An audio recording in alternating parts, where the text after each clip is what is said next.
നേരത്തെ ഇവിടെ പറഞ്ഞു എല്ലാ വാർത്തയും തുല്യ പ്രാധാന്യത്തോടെയാണ് കൊടുക്കുന്നത്, വളരെ നിഷ്പക്ഷമായിട്ടാണ് കൊടുക്കുന്നത്.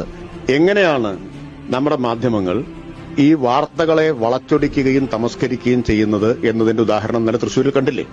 ഇന്നലെ ഞാനൊരു വിഷ്വൽ കണ്ടു, യാദൃശ്യമായിട്ട് ഓഫീസിലിരിക്കുമ്പോൾ കാണാണ് ഒരു കുട്ടിയെ മാരകമായിട്ട് തല്ലുന്നതാണ്.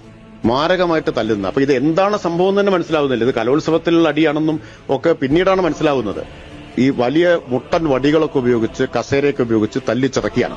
പിന്നീടാണ് ഇത് മർദ്ദനമേറ്റത് SFIയുടെ യൂണിറ്റ് സെക്രട്ടറിക്കാണ് തൃശൂർ കേരള കോളേജിൽ നിന്ന് അറിയുന്നത്. ഇന്ന് പത്രം കൊടുത്തത് എങ്ങനെയാ?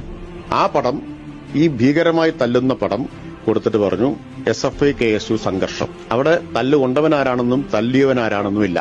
തൊട്ടു താഴെ ഒരു ആംബുലൻസിന് നേരെ ആക്രമണം എന്നതിൽ കൃത്യമായിട്ടുണ്ട്. KSU പ്രവർത്തകരെ ആശുപത്രിയിലേക്ക് കൊണ്ടുപോയ ആംബുലൻസ് SFI പ്രവർത്തകർ തല്ലിയിരുന്നു. അവിടെ കർത്താവുണ്ട്, കർമ്മമുണ്ട്, എല്ലാമുണ്ട്.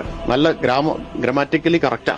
പക്ഷെ അപ്പുറത്തുള്ളതിലോ ആരെ തല്ലിയെന്നില്ല. പത്രം പ്രസിദ്ധീകരിക്കാത്തൊരു പടം പുറത്തിപ്പോ വന്നു. ആംബുലൻസിൽ പോയ KSU പ്രവർത്തകർ ആംബുലൻസിനകത്ത് ആഘോഷിക്കുന്നതാണ് അല്ലെ. ഒരാൾ സ്റ്റാറ്റസ് ഇട്ടെന്ന് പറഞ്ഞു, എന്താണ്, നാം സേഫാണ് അല്ലെ, സേഫാണെന്ന് സ്റ്റാറ്റസ് ഇട്ടതായിട്ട് അറിഞ്ഞു. ആ പടം കണ്ടു. അപ്പൊ ഇതാണ് നിങ്ങൾ നിഷ്പക്ഷമായിട്ട് റിപ്പോർട്ട് ചെയ്തുകൊണ്ടിരിക്കുന്നത്.